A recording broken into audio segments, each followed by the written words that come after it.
नमस्कार, एनडीटीवी राजस्थान देख रहे हैं आप और मैं हूं आपके साथ शिवानी मिश्रा। हादसे में जोधपुर के महेंद्र मेघवाल की मौत हो गई है।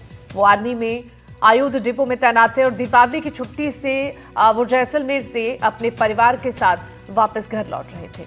तो हादसे का जो खौफनाक सच है वो अब जांच पड़ताल के बाद सामने आएगी। बता दें कि 5 दिन पहले इसी रूट पर बस में आग लगी थी। बस नॉर्मल थी, लग्जरी इसे बनाई गई थी। नॉर्मल बस को एसी में कन्वर्ट किया गया था। जुगाड़ से इसे परमिट मिला था और स्लीपर होने से गैलरी बेहद ही संकरी थी। आपको बता दें कि आग लगने से गेट लॉक हो गया और बॉडी फाइबर की, जिससे आग ये विकराल रूप धारण कर लिया।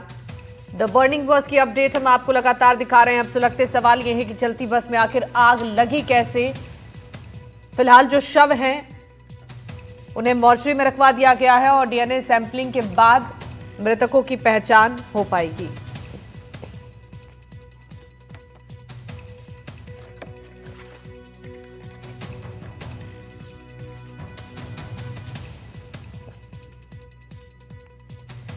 हादसे में जोधपुर के महेंद्र मेघवाल की भी मौत हो गई। वो आर्मी के आयुध डिपो में तैनात थे और दीपावली की छुट्टी में जैसलमेर से जोधपुर अपने परिवार के साथ लौट रहे थे। ये बड़ी खबर है। जोधपुर से परिवार के 5 लोगों की मौत की खबर सामने आई है। बता दें कि आयुध डिपो में तैनात बताए जा रहे थे। जैसलमेर से अपने परिवार के साथ जोधपुर घर वापस लौट रहे थे, तभी यह हादसा हो गया।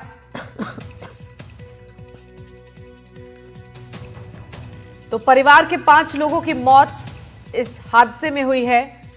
ग्राफिक्स के जरिए हम लगातार इस पूरे हादसे की अपडेट आप तक पहुंचाने की पूरी कोशिश कर रहे हैं। कैसे ये हादसा हुआ और किस तरीके से चीख पुकार यहां पर मच गई, कितने लोगों की जान गई है, कितने लोग इसमें घायल हुए हैं, वो सारी अपडेट ग्राफिक्स के जरिए भी हम आपको दे रहे हैं। और देखिए, महेंद्र मेघवाल की परिवार सहित उनकी मौत हो गई है। परिवार में कुल 5 सदस्य थे जिनकी मौत हुई है। आपको ये जानकारी हम दे देते हैं कि कैसे इस पूरे मामले की अब जांच पड़ताल हो रही है और कई सवाल इस पर अब खड़े हो रहे हैं कि आखिर बस में आग लगी कैसे। द बर्निंग बस की ये तस्वीर आप देखिए। हाईवे पर यह हादसा हुआ है। बस में शॉर्ट सर्किट के कारण आग लगने की बात सामने आ रही है। दरअसल आग लगने से गेट लॉक हो गया और बॉडी फाइबर की थी, जिससे ये आग विकराल रूप धारण कर ली। 5 दिन पहले ही रूट पर यह बस लगी हुई थी और जानकारी अब तक ये सामने आई है कि ये बस नॉर्मल थी और इस बस को एसी में कन्वर्ट किया गया था। जुगाड़ी परमिशन यहां पर इसे दिया गया था। बस की जो परमिट है वो भी अवैध बताई जा रही है। स्लीपर बस होने की वजह से जो गैलरी है वो काफी संकरी थी, इसलिए यात्रियों को यहां से निकलने में काफी समय लग गया और कई यात्री इसमें फंसे रह गए।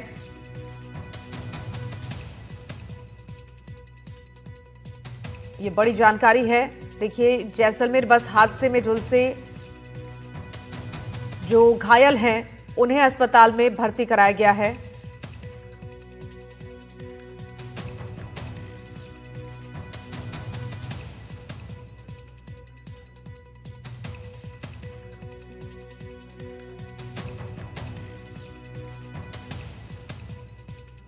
तो देखिए, ये तस्वीरें आप देखकर अंदाजा लगा पा रहे होंगे कि वहां पर कैसे हालात उस समय होंगे। पूरे घटनाक्रम भी हम आपको बता देते हैं। दोपहर 3 बजे बस जैसलमेर के एयरफोर्स सर्किल से रवाना हुई थी और 3:15 बजे रेलवे स्टेशन से सवारी लेकर रवाना हुई। 3:25 पर जैसलमेर से ये बस खुली थी और देखिए, हादसे का जब ये बस शिकार हुई है उसके बाद की कुछ तस्वीरें भी आई हैं जो हम दिखा रहे हैं। हमारे सहयोगी अरुण हमारे साथ जुड़ चुके हैं। अरुण, देखिए, अभी कई सवाल खड़े हो रहे हैं इस हादसे के बाद कि आखिर लापरवाही किसकी है। इस पर तो जांच पड़ताल होगी ही, लेकिन अभी ताजा अपडेट क्या है, क्या इस पूरे मामले को लेकर जानकारी सामने आई है, घायलों के हालात को लेकर क्या अपडेट है? देखिए, अगर बात की जाए तो अभी भी जोधपुर के महात्मा गांधी अस्पताल में 15 जो है गंभीर रूप से घायल मरीज है जो भर्ती है, जिसमें से कह सकते हैं करीब 8 से 9 लोग जो है 70% से ज्यादा जल चुके हैं, जिनका इलाज हालांकि चल रहा है, लेकिन कह सकते हैं बड़ी क्रिटिकल स्थिति है। और ताजा अपडेट ये है कि देर रात को जो है जैसलमेर के जवाहर अस्पताल में जो शव रखे गए थे, 19 लोगों के शव, उनको जोधपुर रेफर कर दिया गया है। 10 शव एम्स अस्पताल की मोर्चरी में रखा है और 10 है जो महात्मा गांधी अस्पताल की मोर्चरी में। हालांकि जैसलमेर से जो उंगली ले गए थे और एक जो रास्ते में जब घायल हुआ था उसका भी शव जो है महात्मा गांधी अस्पताल की मोर्चरी में रखा हुआ है। फिलहाल कह सकते हैं 20 लोगों का जो है डीएनए मिलान के साथ साथ जो है प्रशासन ने हेल्पलाइन नंबर जारी किया है। अब से कुछ ही देर पहले कुछ लोग हैं जो जोधपुर से यहाँ जैसलमेर आ गए थे, हमने उनसे बातचीत की, उन्होंने बताया कि उनका भांजा और भाई जो है जैसलमेर आए हुए थे और इस बस से ही वो वापस जोधपुर आ रहे थे। तो यहाँ पर उन्हें सेटिस्फाई जवाब नहीं मिला। हमने एनडीटीवी के माध्यम से उनको समझाया कि आपके जो भी जो है आपको सैंपल देना है तो आप जोधपुर जाइए, और जोधपुर में डेड बॉडीज रखी हुई है। तो कह सकते हैं परिजन इधर उधर भटकते हुए भी नजर आए। हालांकि प्रशासन अपनी तरफ से पूरी प्रयास कर रहा है, लेकिन कुछ लोग ऐसे हैं जिनका कम्युनिकेशन गैप रहने की वजह से जोधपुर से वो लोग जैसलमेर आए, जैसलमेर में भी उन्हें सेटिस्फाई जवाब नहीं मिला। उसके बाद वो अब जोधपुर के लिए रवाना हुए। तो निश्चित तौर से कह सकते हैं करीब 20 लोगों का डीएनए सैंपल के साथ मिलान किया जाएगा। जिस तरह से बताया जा रहा है कि बस में जिस तरह से आग लगी थी, आग लगने के साथ सारी करीब 20 बॉडी जो है वो पूरी तरह से जलकर झुलस कर पूरी तरह से नष्ट हो चुकी है। तो उसको पहचान करना वाकई बड़ा मुश्किल काम है, तो प्रशासन उसमें लगा हुआ है। लेकिन अभी हम इस वक्त खड़े हैं, मैं दिखा दूं वो तस्वीर आपको। ये वही जगह है जहां पर ये घटनास्थल पर जो आप देखिए बस के अवशेष पड़े हुए हैं, जी। राख है। हालांकि बस को यहाँ से सेना ने हटाकर अपने जो पोजीशन है सेना की जो बाउंड्री अंदर उसके अंदर रख दिया है। और देर रात को मुख्यमंत्री यहाँ पहुंचे थे। मुख्यमंत्री के पहुंचने के साथ साथ अगर बात की जाए तो जिस तरह से जो है हेल्थ मिनिस्टर है गजेंद्र सिंह शेखावत, उन्होंने भी कहा अब इस पूरे मामले की जांच की जा रही है। लेकिन जांच में सबसे बड़ी बात यह है, हमारी अब से कुछ देर पहले जो है परिवहन अधिकारी से भी बातचीत हुई थी, उन्होंने कहा ये गाड़ी है जो चित्तौड़ में जो है रजिस्ट्रेशन हुआ था, इसका जो फिटनेस सर्टिफिकेट है वो चित्तौड़ से जारी हुआ था, और चित्तौड़ से जारी होने के बाद में 5 तारीख से इसने शुरुआत की थी।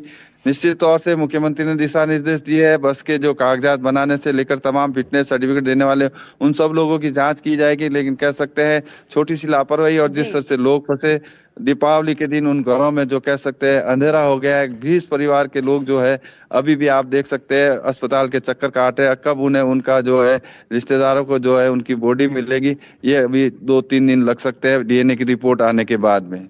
बिल्कुल। देखिए, अब जो तस्वीरें सामने आ रही हैं, कई सवाल भी अपने साथ लेकर आई हैं। शशि हमारे साथ जुड़ चुके हैं, एक बार शशि के पास चलते हैं। शशि, बताइए आपके पास ताजा अपडेट क्या है अभी इस पूरे मामले को लेकर?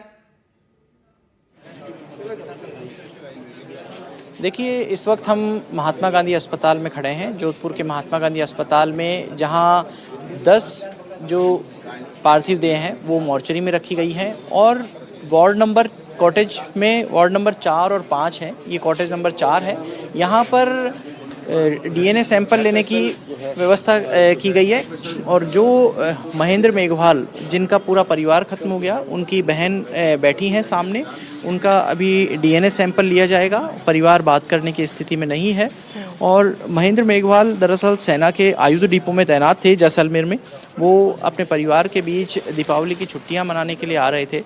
परिवार के लोगों से उनकी बातचीत भी हुई थी, और ये हादसा हो गया। इस हादसे में महेंद्र मेघवाल खुद, उनकी पत्नी पार्वती और उनके बच्चे, उनके 3 बच्चे थे, जिनमें शौर्य उनका बेटा और 2 बेटियां उनकी, खुशबू एक का नाम था, और उम्र भी बच्चों की एक की 10 वर्ष थी, एक की 8 वर्ष थी और एक की 7 वर्ष।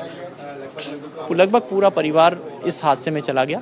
हालांकि जो महेंद्र मेघवाल हैं, उनकी माँ गांव में है, और उनको सूचना तो की गई है, लेकिन अभी उनका डीएनए सैंपल नहीं लिया गया है। पहले महेंद्र मेघवाल की बहन का सैंपल लिया जा रहा है, और उनके एक भाई भी हैं। हालांकि बताया जा रहा है वो यूरोप में स्टीवर्ड और कुक के रूप में काम करते हैं, तो वो अभी नहीं पहुंच पाएंगे। बिल्कुल। देखिए, डीएनए टेस्टिंग चल रही है यहाँ पर, और आप मौजूद भी हैं अस्पताल परिसर में। मैं चाहूंगी अगर परिजन बात करने की स्थिति में हो तो जरा एक बार आप बातचीत करें। इसके साथ में देखिए कि एक परिवार और उधर खड़ा है। वो हालांकि परिवार ने अभी सैंपल नहीं दिया है और परिवार बात नहीं करना चाह रहा है, लेकिन ये संजय हैं, ये संजय हैं और ये महेंद्र मेघवाल के भतीजे हैं। संजय जी, क्या घटनाक्रम हुआ था? क्या दीपावली की छुट्टियां मनाने आ रहे थे? क्या बात हुई थी आखिर बार आपकी? दीपावली की छुट्टी मना के वापस जोधपुर आ रहे थे सर। अच्छा, क्या बात हुई थी परिवार के लोगों से? पहले अभी हाल फिलहाल तो बाद में पता चला हमें सर, और जो वहाँ रहे थे वापस टिकट धीरे धीरे सूचना मिली कि महेंद्र जी थे वहीं उसके बस के अंदर थे। बाद में 10 बजे समथिंग पता चला हमें तो उनकी डेथ हो रही है। और साथ में कौन कौन थे? उनकी वाइफ थी, 2 बच्चे थे, एक लड़का था, टोटल 3 लोग थे। और परिवार में सैंपल लेने के लिए अभी उनकी सिस्टर आई हैं, क्या प्रक्रिया चल रही है सैंपल? अभी तक सैंपल कोई लिया नहीं गया, मतलब बोला था सुबह, मतलब 6 बजे बुलाया गया हमें, अभी तक तो कोई यहाँ पे डीएनए अभी तक नहीं हुआ है।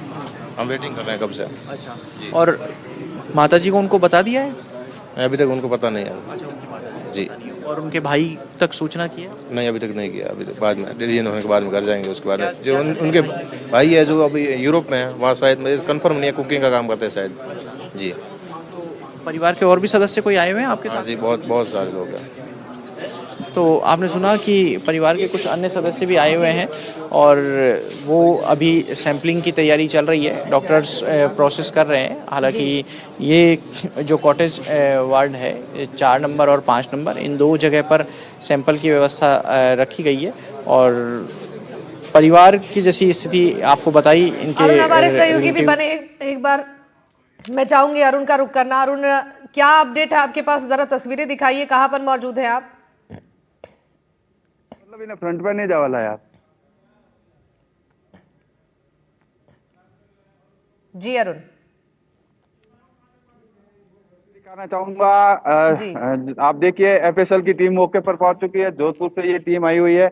आप देखिए वो कलेक्ट कर रही है एविडेंस यहाँ पर, किस तरह से जो है कल हादसा हुआ था। हम लोग वही कह रहे थे, एनडीटीवी लगातार ये कह रहा था एफएसएल की टीम आएगी मौके पर और जिस तरह से जो है एविडेंस जुटाने का प्रयास करेगी। एविडेंस जुटाने के प्रयास किए जा रहे हैं, फोटोग्राफी की जा रही है, साथ ही साथ अगर बात की जाए जिस तरह से जो है इसमें से अगर कुछ निकलेगा तो उसको भी सर्च किया जा रहा है।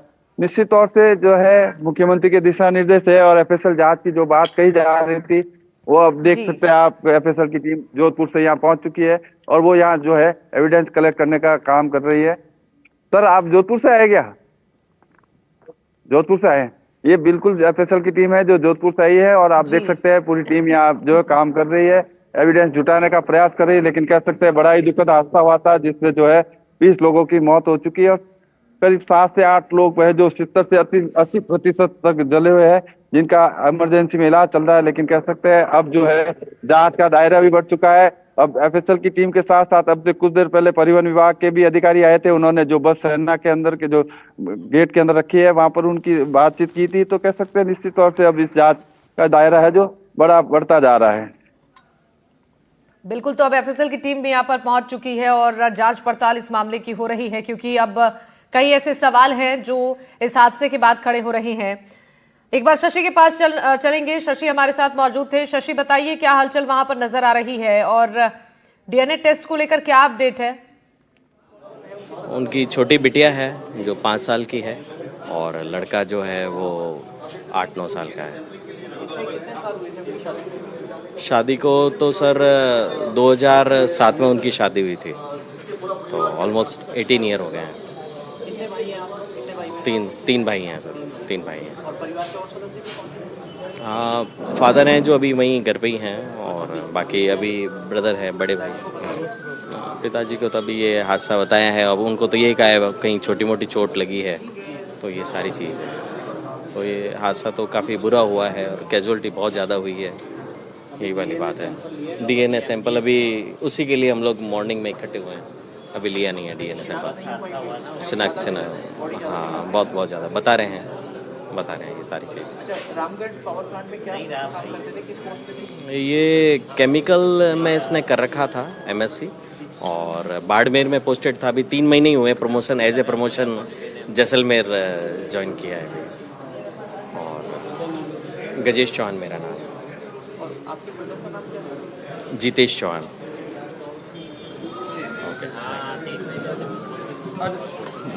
इधर सर 1 सेकेंड। तो आपने सुना गजेश चौहान जो है वो बता रहे थे अपने छोटे भाई जितेश चौहान को देखने आए थे, उनकी शिनाख्त नहीं हो सकी है हालांकि। तो अब शव की एक जांच के लिए डीएनए जीनोम सीक्वेंसिंग होगी। वो बता रहे थे कि केमिकल से एमएससी की थी उन्होंने और रामगढ़ पावर प्लांट में काम कर रहे थे और वो भी दीपावली की छुट्टियां मनाने परिवार के बीच आ रहे थे, लेकिन अब वो उनके परिवार में नहीं रहे हैं और परिवार के सदस्य आए, दूसरे सदस्य भी आए उनके साथ में, गजेश चौहान के साथ में, उनको ढांढस बंधाने के लिए। लेकिन परिवार में पिताजी भी हैं, हालांकि उनके पिताजी को अभी सूचना नहीं दी गई है। जी जी शशि, अभी तक जितने शव यहाँ पर आए हैं, क्या पहचान हो पाई है किसी भी शव की? कोई शिनाख्त हो पाई है? परिजन यहाँ पर पहुंचे हैं तो? देखिए, यहाँ जोधपुर के महात्मा गांधी अस्पताल में अभी तक 10 शव हैं। उनमें से एक की पहचान हो गई है हुसैन खान के रूप में। जैसलमेर के पास में चांदन गांव के रहने वाले थे जी। वो उनके भाई यूसुफ आए हैं और उनको ये कहा है पुलिस ने कि जो औपचारिक प्रक्रिया है वो करने के बाद में उनको शव दे दिया जाएगा। ये उन लोगों में शुमार हैं जिनको रेफ़र किया गया था जोधपुर ट्रीटमेंट के लिए, और हॉस्पिटल पहुंचते वक्त रास्ते में उनकी डेथ हो गई और उनको ब्रॉड डेड यहाँ पर लाया गया। हॉस्पिटल में डॉक्टर्स ने जांच करने के बाद उनको ब्रॉड डेड डिक्लेयर किया। उसके बाद में उनका शव मॉर्चुरी में रखवा दिया गया था।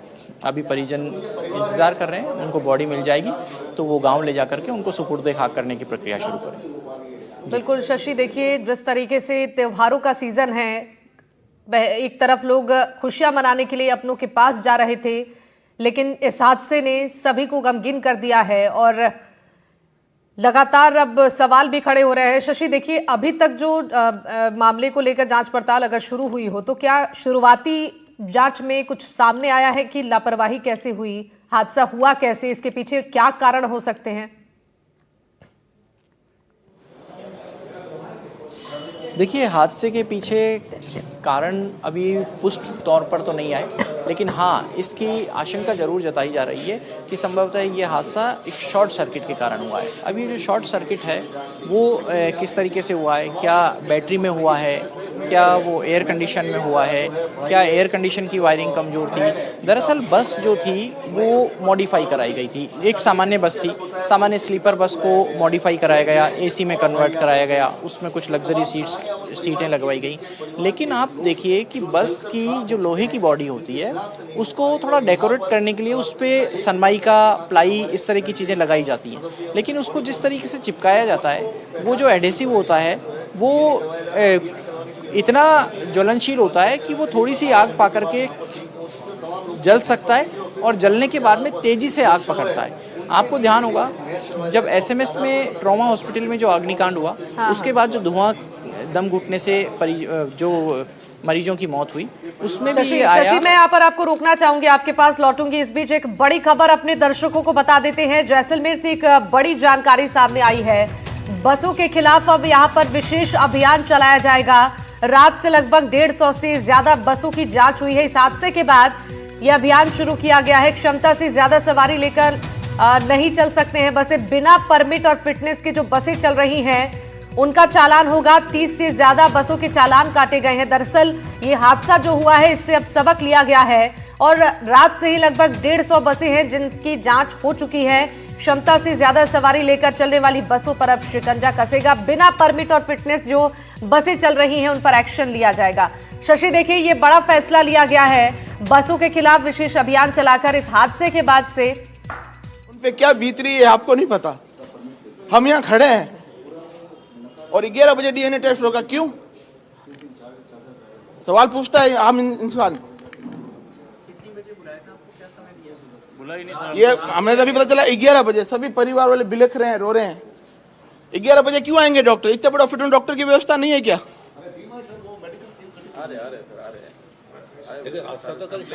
हादसा कल 3 बजे हुआ है और डीएनए करने 11 बजे।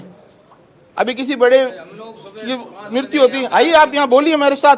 यहाँ पे आगे 5 बजे बोडिया के साथ में, तो फिर बोला कि आपको परिजना को लेके आओ, डीएनए चेक करेंगे।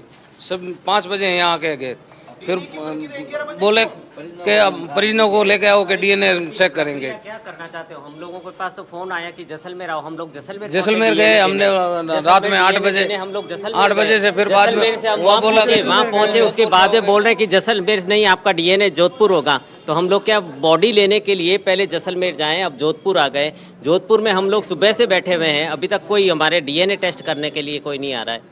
फिर 5 बजे बोला कि आपको परिवार को बोला। हाँ, छोटा भाई गया है हमारा। हमारे 5 अधिकारियों को थोड़ा बहुत तो सोचना चाहिए ना। पहले हम लोगों को जैसलमेर बुलाया, जैसलमेर हम लोग गए हैं रात को वहाँ से वह कह रहे हैं कि नहीं आपका जोधपुर भेज दी बॉडी, वहाँ होगा डीएनए। अब यहाँ जोधपुर आ गए हैं, कुछ तो सोचना चाहिए ना। ऐसे हालात में भी नहीं सोचेंगे तो फिर कब सोचेंगे? परिवारजनों रो रहे बिलख रहे नहीं होंगे? किसी मंत्री या किसी बड़े डॉक्टर की डेथ हो तब आप कराओ ना 1 बजे, तब हमें भी लगेगा हाँ सांत्वना देने, फोटो खिंचवाने सब आ जाएंगे। अभी देखना शाम को सुबह, ये गलत है। 11 बजे क्यों? नहीं, उसके घर वाले रो रहे नहीं होंगे उधर? कल की बात या हम यहाँ खड़े, हम नहीं रो रहे हैं यहाँ पर? कल 3 बजे की घटना है, तो फिर अभी सुबह आए यहाँ बॉडी उतारी तो फिर बोला गया परिजनों को लेकर आओ, डीएनए चेक करें। ये गलत हो रहा है। और ये भी मुद्दा उठाओ, बस के अंदर बम भी साथ में थे और इंसान भी साथ में थे, ये क्यों? वो कोई है ना क्या कहते हैं पैसेंजर गाड़ी थी, उसके अंदर आप बारूद भर के लेके आ रहे हो, तो आपने तो जान के साथ ऐसे ही खेला। क्या कोई के ट्रेवल्स के पास जाएगा? आप मीडिया को पूछ रहा हूँ, आप सवाल करोगे उनसे? आप सवाल करोगे के ट्रेवल्स से कि क्यों हुआ? कोई कह रहा है ना गाड़ी मॉडिफाई की हुई थी, तो क्यों थी? जिस गवर्नमेंट अधिकारियों ने उसकी ओके की स्लिप दी, क्यों दी? क्या देख के दी? जनहानि हमें हुई है और ये 4 दिन मुद्दा उठाओगे आप लोग। अभी मीडिया को भी बता रहा हूँ, आपकी हिम्मत नहीं है उनको पकड़ने की या उनसे सवाल करने की। ये तो परिवार वाले हैं आगे, हम भी देख लेंगे टीवी में कितनी कार्रवाई करते हो आप। कल हमारे आदमी गुजर गया, 11 बजे आएंगे डॉक्टर। क्यों आएंगे 11 बजे? कल आएगी, इतना बड़ा हॉस्पिटल है। तो देखिए, परिजन यहाँ पर नाराज नजर आ रहे हैं क्योंकि अस्पताल में अब तक डॉक्टर नहीं पहुंचे हैं और जो पीड़ित परिजन है वो गुहार लगा रहे हैं कि लगातार जल्द से जल्द जो डीएनए टेस्ट है उसे कंप्लीट किया जाए। हमारे सहयोगी शशि लगातार हमारे साथ बने, एक बार फिर से शशि के पास चलते हैं। शशि, देखिए, एक बड़ा फैसला ये भी लिया गया है कि अब बसों के परमिट को चेक किया जाएगा और लगातार चेकिंग अभियान को बढ़ाया गया है इस हादसे के बाद। देखिए, परिजनों की पीड़ा यही है कि बसों के परमिट को चेक किया जाएगा, लेकिन क्या ये सिर्फ एक तात्कालिक प्रक्रिया होगी? और जब कंट्रोल रूम बनाया गया, जो कॉटेज वार्ड है उसमें 4 और 5 नंबर पर सैंपल लेने की व्यवस्था की गई, तो फिर डॉक्टर्स क्यों नहीं पहुंचे? और परिजन इसी बात को लेकर के नाराज़ दिख रहे हैं। परिजनों का यही कहना है कि दरअसल डॉक्टर्स क्यों नहीं पहुंचे? अगर किसी बड़े व्यक्ति के साथ ये घटनाक्रम हो जाता तब भी क्या ऐसी स्थिति होती क्या? और ये परिजन कुछ भाव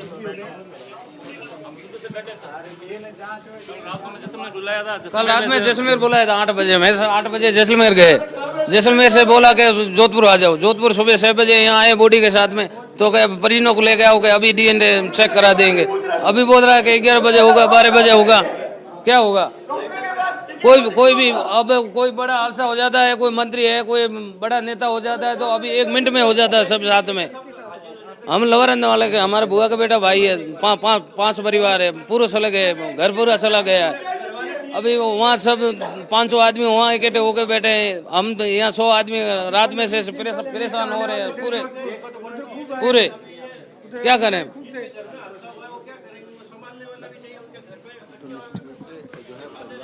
तो आपने सुना कि परिवारजन की ये नाराजगी है कि डॉक्टर्स क्यों नहीं समय पर पहुंच रहे हैं। हालांकि चिकित्सा मंत्री खुद ये हिदायत दे करके गए थे डॉक्टर्स को कि पूरे समय पर पहुंचे, और ये जो डीएनए सीक्वेंसिंग है इसकी भी व्यवस्था की गई थी, इसके लिए 2 वार्ड खोले गए, लेकिन फिर भी ये देरी हो रही है और इसको लेकर के परिजनों में थोड़ी नाराजगी दिख रही है। बिल्कुल, तो ये नाराजगी की जो तस्वीर है वो लगातार सामने आ रही है। सुनिए जरा परिजन क्या कुछ कह रहे हैं। 11 बजे आपने ये टाइम क्यों रखा? अब गेट पे चलो, वहाँ बात कर रहे हैं, वहाँ चलो, इधर कोई नहीं है। अब इधर सोशल मीडिया में वहाँ गेट पे चलो, बात कर रहे हैं।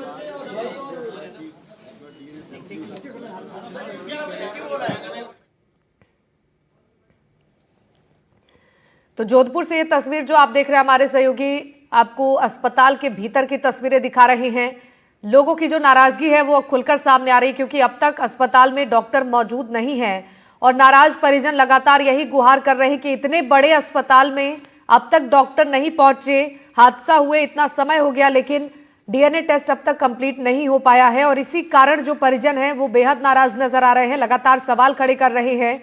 आप देख रहे हैं ये जो तस्वीर है, ये लाइव तस्वीर हम आपको दिखा रहे हैं अस्पताल के भीतर की, जहां पर जो परिजन है वो रोते बिलखते और इंतजार कर रहे हैं कि कब डीएनए टेस्ट पूरा होगा, कब शवों की पहचान होगी, इसका इंतजार लोग कर रहे हैं। इस हादसे के बाद से अब देखिए कई सवाल खड़े हो रहे हैं और ये लापरवाही जो अस्पताल के भीतर से सामने आ रही है, डॉक्टर की गैर मौजूदगी, और यहाँ पर लंबी कतारों में लोग खड़े हैं और डीएनए सैंपल टेस्ट कराने के लिए अपनी अपनी बारी का इंतजार कर रहे हैं कि कब डीएनए टेस्ट होगा, कब शवों की पहचान होगी, कब उनके अपनों की पहचान होगी। और ये तस्वीर देखिए, यहाँ पर प्रशासनिक अमला भी मौजूद है, लोगों को समझाने की कोशिश लगातार की जा रही है। अस्पताल के भीतर की ये तस्वीर आप देख रहे हैं, लोगों की कितनी यहाँ पर संख्या है वो भी इन तस्वीरों में आपको साफ नजर आ रही होगी। हमारे सहयोगी शशि आपको ये तस्वीर दिखा रहे हैं और लगातार जानकारी दे रहे हैं।